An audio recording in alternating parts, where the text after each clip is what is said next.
Қайырлы күн, құрметті көрермен, каналыма қош келдіңіздер. Бүгін мен сіздерге абрикос сиропы жасап көрсетемін. Яғни сироптағы өрік. Бұны қалай жасалуын көріп білгіңіз келсе, осы видеоны басынан аяғына дейін қарап тамашалаңыздар. Бізге керегі абрикос, өрік. Өрік бұл жерде менде 2 килограмм өрік. Өріктердің барлығын жақсылап, бірнеше қайтара суға тазалап жуып аламыз.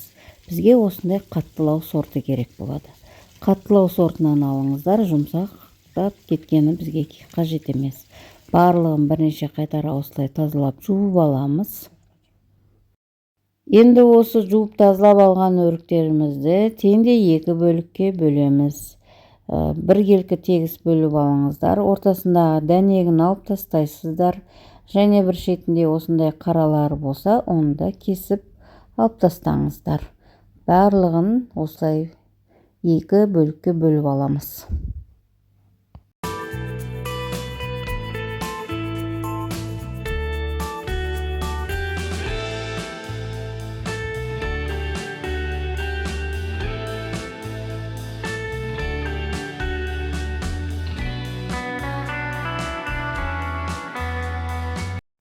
Міне, осындай барлығын 2-ге бөліп дайындап алдық.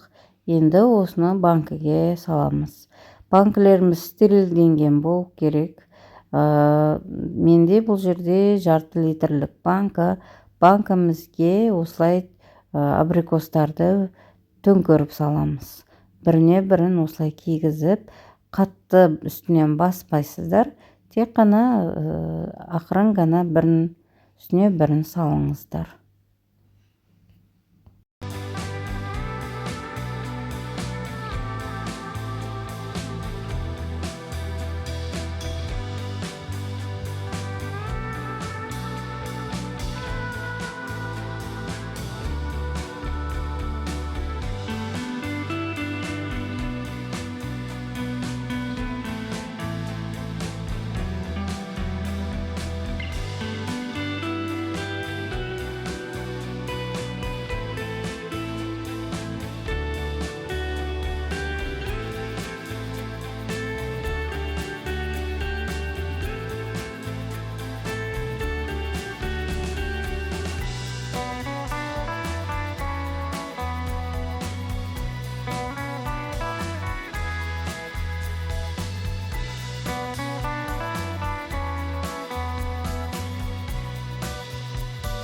Міне, құрметті көрермен, осылай бөріктерімізді видеода көріп тұрғандарыңыздай салып алғаннан кейін толықтай үстінен қайнаған су құямыз.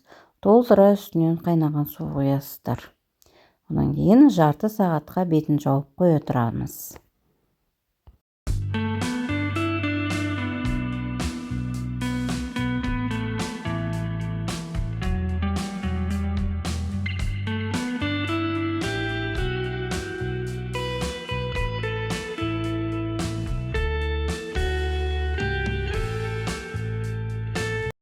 Ал енді жарты сағаттай уақытымыз өткеннен кейін осы банкідегі суымызды қайнататын кастрөлге құйып аламыз.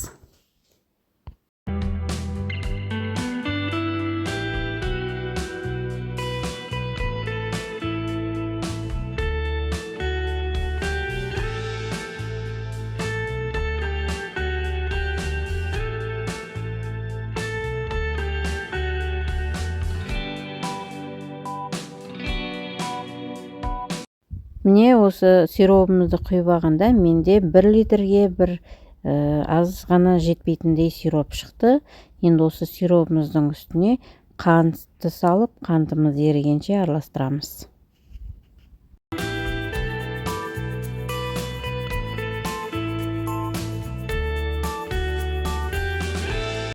Міне, осылай суымызда қантымыз толықтай ерігеннен кейін жарты шай қасық лимон қышқылын қосып араластырамыз. Оны да біраз араластырып алғаннан кейін осы сұйықтығымызды отқа қоямыз. Отта осы сироп бір бұрқ етіп қайнағанша ұстаймыз. Бір бұрқ етіп қайнағаннан кейін алып, банкілерімізге құйып жаба береміз.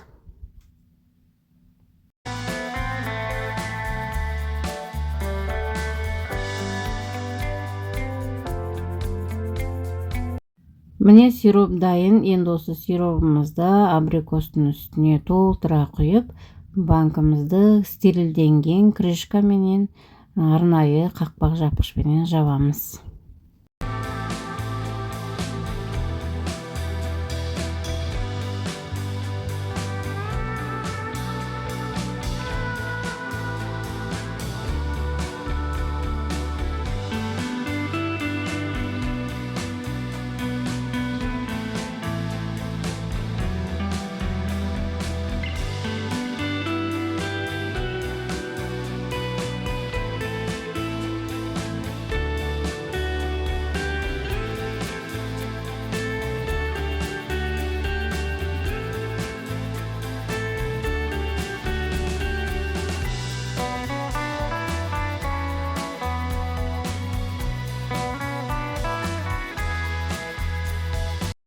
Құрметті көрермен, менің каналымда басқа да түрлі рецепттер бар. Қысқы мезгілде жасайтын жаңағы қияр, помидор, түрлі компоттардың, соктардың рецепттері бар. Кіріп көріп, ұнаса лайк басып, пікір жазып, қолдап кетуді ұмытпаңыздар.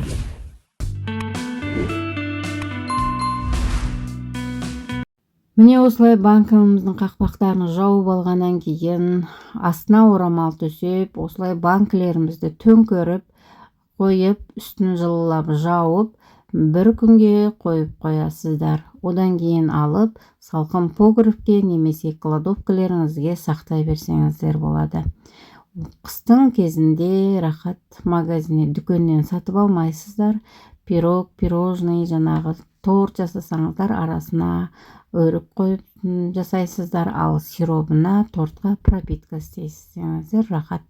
Міндетті түрде жасап көріңіздер. Сіздермен болған Айгүл Қалиқызы. Келесі видеода кездескенше.